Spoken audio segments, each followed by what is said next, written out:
अति सुंदर एवं सहज साधारणतंत्र दिवस उपरे भाषण। सम्माननीय सभापति महोदय, पूज्य गुरुजन वृंद, उपस्थित मोर प्रिय सान और बड़ भाई भौणी माने, आज यही पवित्र साधारणतंत्र दिवस विषय रे मते किछि कहिबाकू अनुमति मिलिथिबारु मु निजकू धन्य मने करुछि। आज हेउछि 26 जनवरी 2023 मसीहा। आज आमे 74तम गणतंत्र दिवस बा साधारणतंत्र दिवस पालन करुछु। एहा अवसर रे मु देश प्रति, महाभारतीय जाति प्रति नम्र कृतज्ञता ज्ञापन करुछि। गण शब्दर अर्थ लोक माने और तंत्र शब्दर अर्थ शासन। आमे समस्ते जानिछे आम देश 1947 मसीहा अगस्ट 15 तारिख दिन स्वाधीन हैला, किंतु 1950 मसीहा जनवरी 26 तारिख पर्यंत आम देश रे इंग्रेज प्रदत्त आईन कार्यकारी हेउथिला। भारतर स्वतंत्र आईन खसड़ा बा संविधान सेते दिन जाए प्रणीत होई नथिला।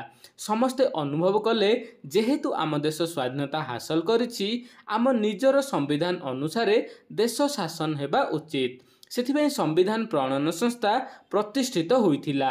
एहार मुख्य थिले भीमराव आंबेडकर। से थिले भारतीय संविधान रो जनक।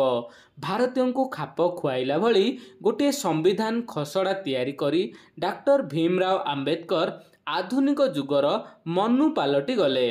आमर एही संविधान टी 395 धारा, 22 भाग और 8 परिशिष्ट विशिष्ट होइथिला, जहाँकि यह 1950 मसीहा जनवरी 26 तारिख रु कार्यकारी होइथिला। दीर्घ 2 वर्ष 11 मास 18 दिन पर आम देश आम आईन अनुसार परिचालित हैला। सही दिन ठारू अर्थात 1950 मसीहा जनवरी 26 तारिख रु भारत गोटे सार्वभौम्य गणतांत्रिक साधारणतंत्र राष्ट्र भाव में विश्व दरबार में स्वीकृति लाभ कला। आज आमे शपथ नेबा भारत को महान करी गढ़िबा। मु एतिकी कही मोर वक्तव्य शेष करुछि। जय हिंद। तो फ्रेंड्स, यह थिला अति सहज आ पिला मानक पय जहाँकि साधारणतंत्र दिवस वीडियोटी जदि पेरेंट्स देखुछंती तो निश्चय यह वीडियोटी पिला मानक पय शेयर करंतु। वीडियो जदि भल लागिछि तो लाइक करंतु आ चैनल टी को सब्सक्राइब करंतु। जय जगन्नाथ।